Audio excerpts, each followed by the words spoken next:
welcome back to English with Try. This is Mr. Azad, and this is a video on an inspector calls, and we are looking at Arthur Birling's key quotes, and we're going to try break these key quotes down. One thing to note is that the quotes I've chosen to use aren't the only quotes to use when looking at Arthur Birling. They're probably ones that you haven't considered, maybe you have considered them before, but this is part one. Because there's so many quotes you can use for not just Arthur Birling, but for every character in the play. But I've just chosen 3 from each act that I'll try to break down for us today. Now, the first quote we're looking at is the description of Arthur Birling, which is found very early on in the play. This is a stage direction provided by Priestley himself.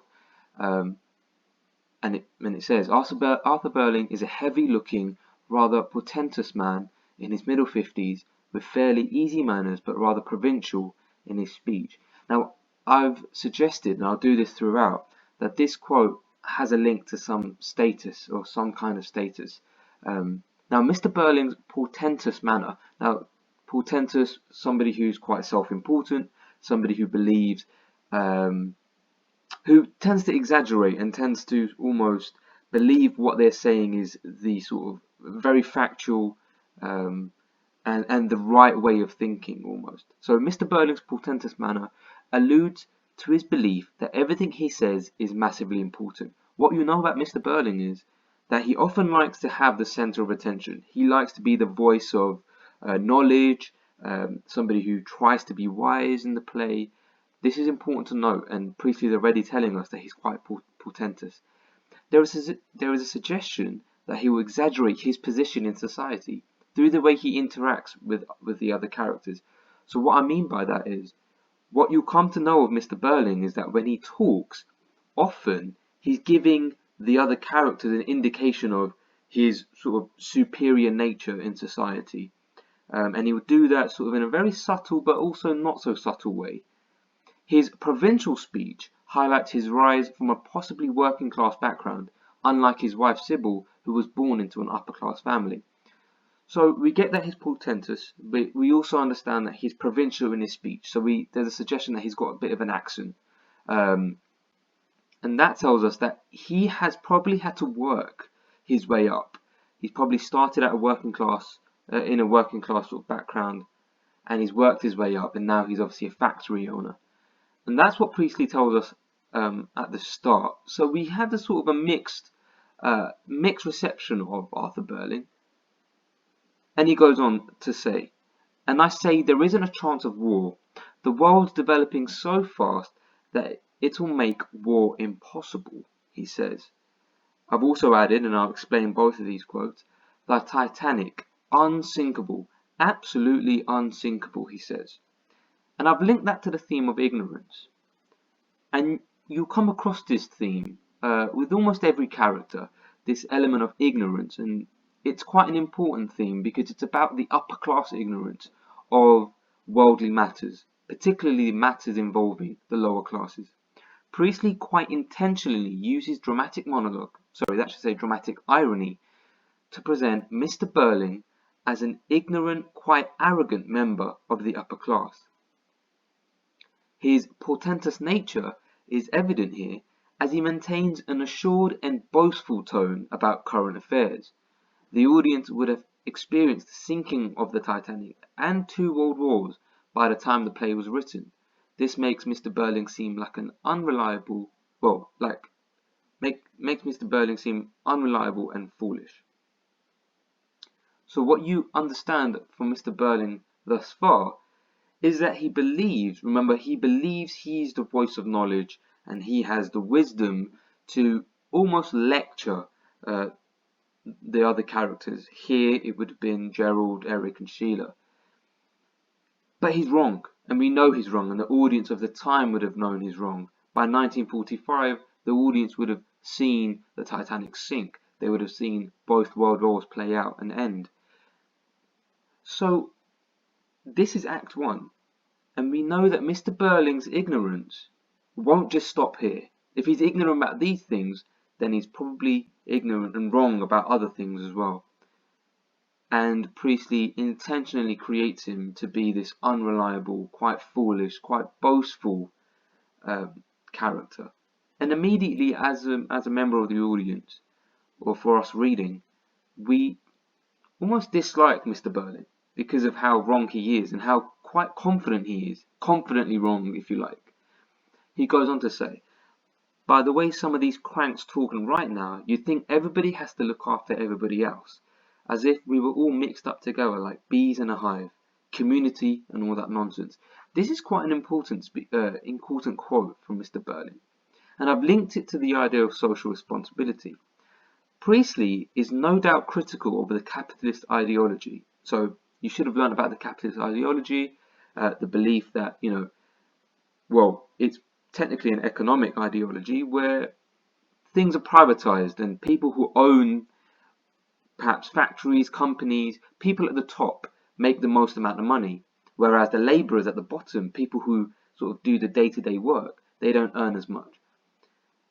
Now, Priestley is critical of the capitalist ideology, and he utilizes Mr. Birling to make his criticism quite clear. Here, Mr. Birling directly opposes socialism and its fundamental values of community and looking out for those that are less fortunate. And this comes back to the theme of social responsibility. To be socially responsible is to consider those who need help. Consider those who are less fortunate, and if you are in a better situation than them, you should help them out. That's sort of the fundamentals of socialism here. Again, given that the audience of the time would have experienced 2 world wars, this attitude held by Mr. Birling would not be received well. Priestley sets out to raise awareness of how foolish such sentiment is, and why socialism is quite necessary if society is to succeed. So he uses this quote, or uses this idea of Birling disregarding socialism to criticize capitalism and to suggest that it's because of capitalism and people like Mr. Birling that we've ended up 2 wars down, and we've ended up with society the way it is. So Priestley is suggesting that don't be like Mr. Birling. We need change. We need something that's better than this, and is obviously alluding to socialism. By Act 2 then, we get Mr. Birling, his presence is reduced by Act 2. But he still says enough for us to pick up some important things. The first thing he says, have him in and get it over, then let the lad go. This is Mr. Birling talking to the inspector, and I've linked it to power and gender. In Act 2, Mr. Birling really struggles to assert himself as the dominant, superior male figure he believed himself to be in Act 1. The inspector has essentially stripped him of any power. This quote reveals Mr. Birling's quite dire attempts to control the situation, shown in the use of imperatives. Have him in, get it over, let the lad go. However, this has little effect on the inspector, who continues to assert his own power. The quote also highlights Mr. Birling's problematic view of gender. He believes Eric can simply be let go, without any element of punishment or reprimand. It almost rings to the tune of boys will be boys. The first thing I'll say about this is Mr. Birling really struggles to gain any sense of power when the inspector arrives. Remember, the inspector's arrival is marked by an interruption. Obviously, I didn't pick up on that in Act 1, but he enters with an interruption and is interrupting Mr. Birling. So in some sense, at that very moment, Mr. Birling's power has been taken away because the inspector has sort of one-upped him, if you like. And then you get this idea of gender as well. Mr. Birling is quite matter-of-fact about this whole inquiry, and he'd rather just quickly get it over and done with.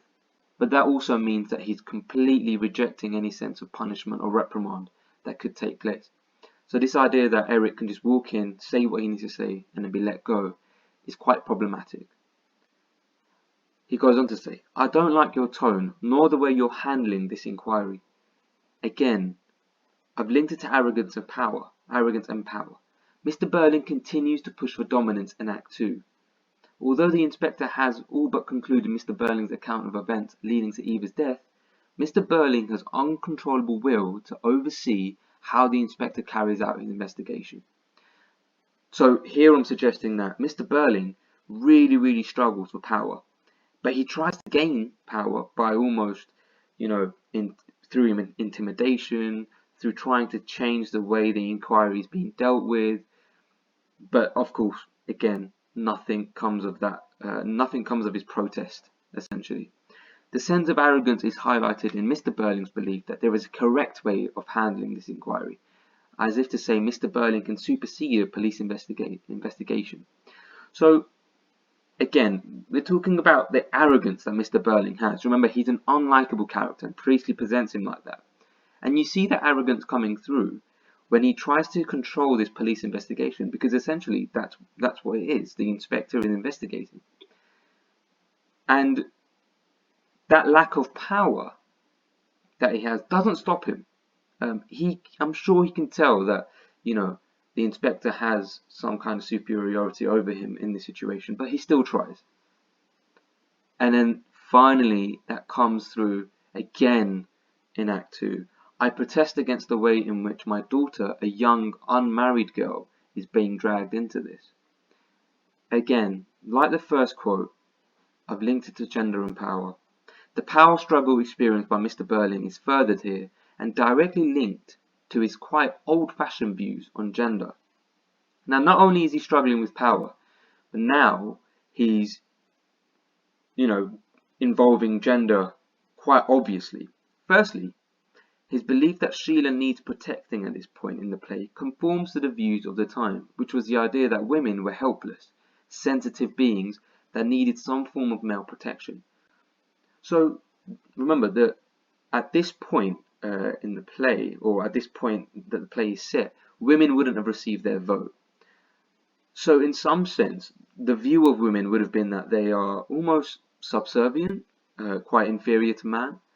And Mr. Birling here thinks he's doing Sheila a favour by sort of jumping in and trying to protect her. He says, I protest. Again, that's a show of his power. He thinks he's the man, so he must sort of intercept it. But there's an issue with that. It believes that it shows that he believes Sheila is incapable of protecting herself almost. And that comes on to my second point. Secondly, Mr. Birling's protests are unfounded and actually quite unnecessary. At this point in the play, Sheila has discovered her own voice and does not need a male voice to protest on her behalf. We know that by Act 2, if anything, Sheila is the one character that has changed quite drastically, and she's found her voice and she's able to talk for herself. So Mr. Birling's interception isn't some sort of attempt to be Dad of the Year, but actually it's him trying to gain power again, but also step in as a man, because that's what a man would do. He would step in and control the situation. That is quite problematic and something to consider in your responses. By Act 3, unfortunately for Mr. Birling, nothing has really changed. He doesn't really come to terms with his responsibility, as we'll come on to see. And he just continues in the same vein of trying to gain power, focusing on status, and his appearance as well. So the first quote, if you had any sense of loyalty. He says this to Sheila, and the quote is linked to status, and I'll say why. This quote is in response to Sheila's decision to reveal Eric's drinking problem to his mother. Mr. Birling's criticism of Sheila's loyalty has two meanings here. One, he attempts to normalize secrets kept by children from their parents. He's almost saying, why would you snitch on your brother? You should have had a sense of loyalty. Instead of being shocked at the revelation of his son's drinking problem, Mr. Birling is concerned about the manner in which news has been uncovered. So on a small scale, it's quite strange that Mr. Birling isn't sort of reprimanding Eric for his drinking problem. Instead, he's sort of concerned about the fact that Sheila sort of revealed it to Eric's mother, Mrs. Birling. The second meaning is Mr. Birling's frustration at Sheila's general attitude during this evening. He almost feels as though Sheila's newfound voice lacks any loyalty in protecting the family name. Now, in this interpretation, I'm suggesting that his questioning of Sheila's loyalty doesn't really concern this whole Eric revelation, but actually it's his general frustration that Sheila is almost changing, and she's giving into the inspector, and she's giving into, for Mr. Birling, the socialist views. So his question of her loyalty is about her deciding to actually stand up for Eva Smith, and also stand up for her own beliefs, not conform to Mr. Birling's belief. He goes on to say, I care. I was almost certain for a knighthood in the next honours list. I've linked this to the appearance versus reality and status themes. Mr. Birling's concern about his social standings are clearly reflected in this quote. His current reality is that he may be responsible for the death of a young working class girl. However, he remains focused on his appearance in society, more specifically, the potential of being knighted. So what I'm suggesting there is that even by Act 3, even after knowing everything that's happened with the inspector's investigation, Eva Smith, everything that Gerald, Sheila and Eric have revealed, he's still concerned about his social standing. All he can care about is making the honours list next year.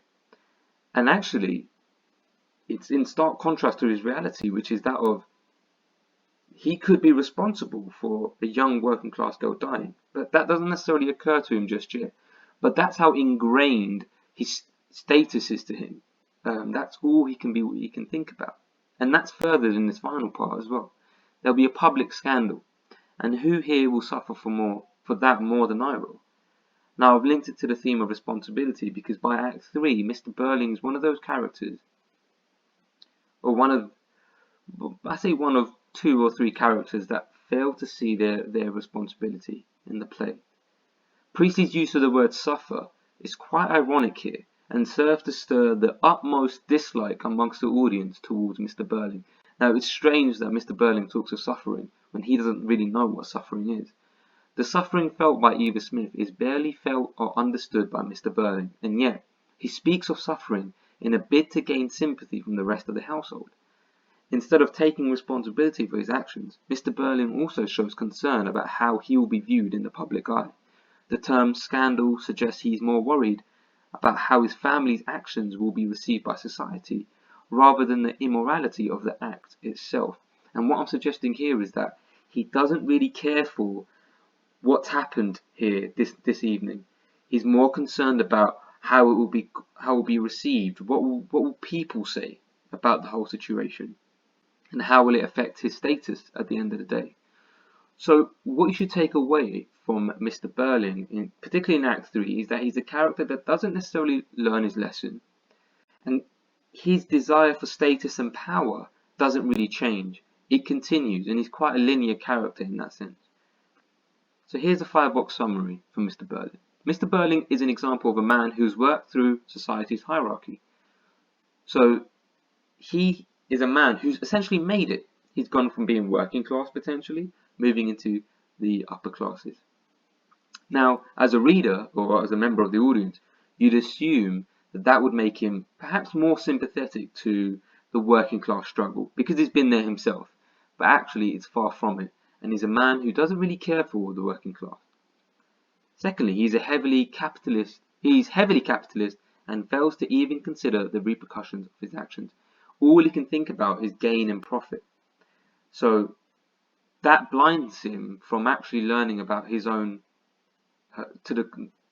consequences to his actions. So it's important to note that he's massively capitalist, and it doesn't matter what cost, he will gain and he will make profit from the situation. Thirdly, he has problematic views of gender. These would have been typical of the time. Consider Mr. Birling's view about Eric, about Sheila, maybe generally about women. They're quite problematic, and Priestley does this for a specific reason. And it's important to consider that for Mr. Birling because he would have represented the general way of thinking amongst men in society at the time, the patriarchy. Fourthly, Mr. Birling enters a power struggle with the inspector and fails to gain any sense of dominance. It's important to note that the inspector strips Mr. Birling of any power. Well, Mr. Birling, even the power he did have in his own household is sort of material. There's no much substance to his power. But he tries to present himself as powerful and superior. But the inspector strips him of it. And by the end of the play, he's still massively ignorant and only concerned with his status.